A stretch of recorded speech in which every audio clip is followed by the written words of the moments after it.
প্রিয় শিক্ষার্থী বন্ধুরা, সবাইকে স্বাগত জানাচ্ছি। আমরা ধারাবাহিক আলোচনা করতেছিলাম অষ্টম শ্রেণীর 4.1। আজকে আমরা অনুশীলনীর 2 নম্বর সমস্যাটা সমাধান করব। এই সমস্যাটার শুরুতে আছে এই ধরনের সরল করো সেম উদাহরণ আছে হলো উদাহরণ নাম্বার 11।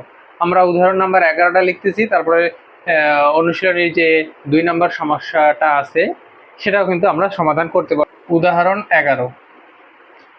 উদাহরণ 11 থেকে যদি আমরা দেখি তাহলে দেখব 5a minus 7b whole square plus 2 5a minus 7b 9b minus 4a plus 9b minus 4a whole square। এখন এটাকে মূলত আমাদের সরল করতে হবে।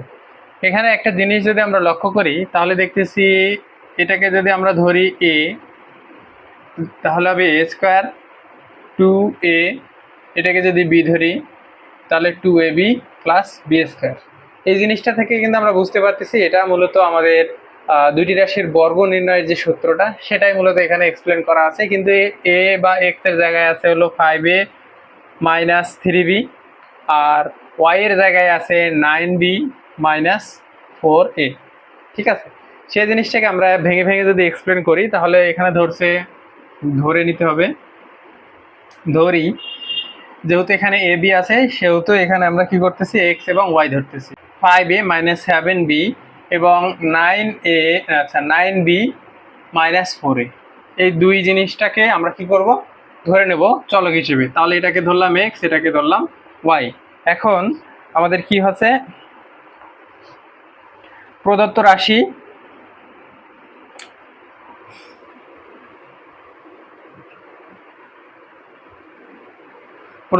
কি আছে, প্রদত্ত রাশি তাহলে আছে x স্কয়ার প্লাস 2, এটা মানে কি x, আর এই অংশটা মানে হলো y প্লাস এই অংশটা মানে হলো y স্কয়ার। তাহলে এটাকে যদি আমরা সূত্রটাকে সংক্ষিপ্ত করি সেক্ষেত্রে হয় x plus y whole square. এখন কি করব, আমরা x এর মান এবং y এর মানটা বসাবো। তাহলে x এর মান এবং y এর মান যদি বসাই তাহলে কি আসে, 5a মাইনাস 7b, y এর মান কি, y এর মান হলো 9b মাইনাস 4a। এই জিনিসটাকে যদি আমরা যোগ বিয়োগ করি তাহলে এখানে a আছে আর এখানে a আছে, এটা প্লাস এটা মাইনাস, তাহলে হবে a। আবার এখান থেকে যদি হয় তাহলে মাইনাস 7 প্লাস 2, তাহলে এখানে হবে প্লাস 2b। আমাদের এখান থেকে আমরা পেলাম a plus 2b whole square. এখন এই অংশটার যদি আমরা বর্গ করি সেক্ষেত্রে আসে কি, a square plus 2ab plus